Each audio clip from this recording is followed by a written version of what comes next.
Hello, Alappuzha ചെങ്കാന എന്ന ചിത്രത്തിൻ്റെ ഏറ്റവും പുതിയ UAE ബോക്സ് ഓഫീസ് കളക്ഷൻ റിപ്പോർട്ടാണെന്നൊരു വീഡിയോ ഭാഗത്ത് വീഡിയോയിൽ മുൻപ് വീഡിയോ ലൈക്ക് ചെയ്യുക, ചാനൽ സബ്സ്ക്രൈബ് ചെയ്യാൻ വേണ്ടി ശ്രമിക്കുക.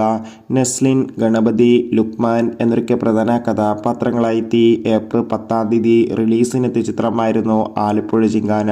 ചിത്രത്തിന് ഇപ്പോഴും നല്ല മികച്ച പോസിറ്റീവ് റെസ്പോൺസ് തന്നെയാണ് പുറത്തുകൊണ്ടിരിക്കുന്നത്.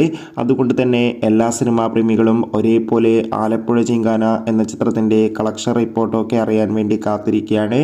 ഫൈനലി 3-ാം ദിവസത്തെ UAE ബോക്സ് ഓഫീസ് കളക്ഷൻ റിപ്പോർട്ടൊക്കെ പുറത്തുവന്നിരിക്കുകയാണ്. 3-ാം ദിവസം മികച്ചൊരു ബുക്കിംഗ് ആയിരുന്നു UAEയിൽ നടന്നത്. ഇപ്പോൾ ഇതാ UAE ബോക്സ് ഓഫീസിൽ കളക്ഷൻ പുറത്തു വരുമ്പോൾ 3-ാം ദിവസം UAEയിൽ നിന്ന് മാത്രമായി 40-50 ലക്ഷത്തിൻ്റെ അടുത്ത് വരെ ആലപ്പുഴ ചിങ്കാന എന്ന ചിത്രം സ്വന്തമാക്കുമെന്നാണ് അറിയാൻ വേണ്ടി സാധിച്ചിട്ടുള്ളത്. കാത്തിരിക്കാം കൂടുതൽ കളക്ഷൻ റിപ്പോർട്ടിനായി. ചിങ്കാന എന്ന ചിത്രം കണ്ടവരുടെ അഭിപ്രായം തീർച്ചയായും കമൻറ്റ് ബോക്സിൽ രേഖപ്പെടുത്തുക.